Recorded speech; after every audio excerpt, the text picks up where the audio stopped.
Assalamualaikum warahmatullahi wabarakatuh. Selamat pagi anak-anak. Semoga anak-anak selalu sehat walafiat, senantiasa mendapat perlindungan dari Allah Subhanahu wa Ta'ala. Anak-anak, pada kesempatan kali ini Pak Guru akan memberikan pembelajaran, yakni mata pelajaran Bahasa Indonesia dengan materi ajar mengidentifikasi ide pokok mengacu pada kompetensi dasar 3.1 dan 4.1. Anak-anak, sebelum pembelajaran dimulai, mari kita baca basmalah bersama-sama. Bismillahirrahmanirrahim. Sebelum Pak Guru melanjutkan pembelajaran identifikasi ide pokok dari sebuah teks, Pak Guru akan memberikan pengertian dari ide pokok. Ide pokok adalah inti atau pokok pikiran dari suatu teks. Ide pokok adalah masalah utama yang dibahas dalam sebuah paragraf atau sebuah teks. Ide pokok dalam teks sering juga disebut pokok pikiran. Ini Pak Guru mengingatkan kembali kepada anak-anak, ketika di kelas 4, anak-anak belajar mengidentifikasi gagasan utama. Jadi, anak-anak jangan bingung. Pada dasarnya, ide pokok dalam teks sering juga disebut pokok pikiran, gagasan utama, atau pikiran utama. Ide pokok disajikan dalam bentuk kalimat utama. Setelah anak-anak mengetahui pengertian dari ide pokok, sekarang kita belajar bagaimana cara menentukan ide pokok. Untuk menentukan ide pokok dapat dilakukan dengan cara 1. Anak-anak harus membaca teks dengan seksama secara keseluruhan. Yang kedua, kalimat utama bisa berada di awal paragraf, tengah paragraf, ataupun di akhir paragraf. Setelah membaca secara keseluruhan, anak-anak dapat menentukan ide pokok dalam bentuk kalimat utama, kemudian ditandai, atau anak-anak memberikan tanda.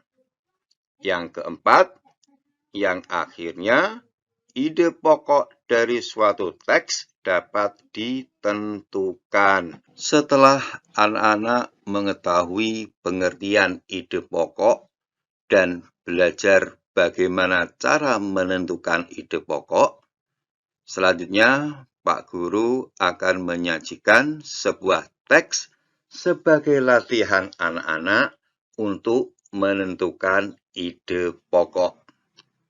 Pak Guru akan membacakan sebuah teks. Judulnya Orang Utan. Kalimat yang pertama, orang utan adalah jenis kera besar yang hidup di kawasan hutan Sumatera dan Kalimantan. Kalimat yang kedua, orang utan aktif pada siang hari atau disebut diurnal dan bersikap arboreal. Kalimat yang ketiga, arboreal artinya orang utan lebih banyak menghabiskan waktunya di atas pohon. Kalimat yang keempat, kegiatan-kegiatan seperti makan, bergerak, istirahat, sosial, serta membuat sarang, semua dilakukan tanpa menyentuh permukaan tanah. Dalam teks tersebut disajikan sebuah informasi, Informasi apa anak-anak? Yakni informasinya mengenai orang utan. Kemudian untuk menentukan ide pokok dapat ditemukan dengan mencari kalimat utama terlebih dahulu.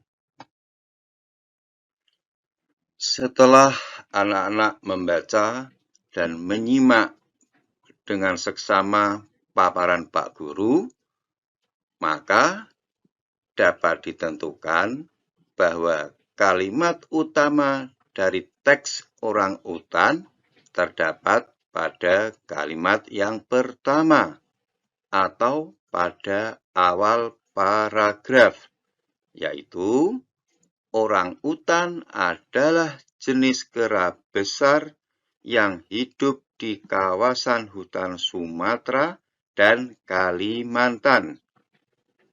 Dari kalimat utama tersebut sekaligus mengandung ide pokok. Selanjutnya anak-anak, bahwa kalimat yang kedua, kalimat yang ketiga, dan kalimat yang keempat sebagai kalimat penjelas. Demikian anak-anak dari Pak Guru. Sebelum Pak Guru mengakhiri, nanti setelah pembelajaran ini, Pak Guru akan memberikan tugas, yaitu menentukan ide pokok dari sebuah teks.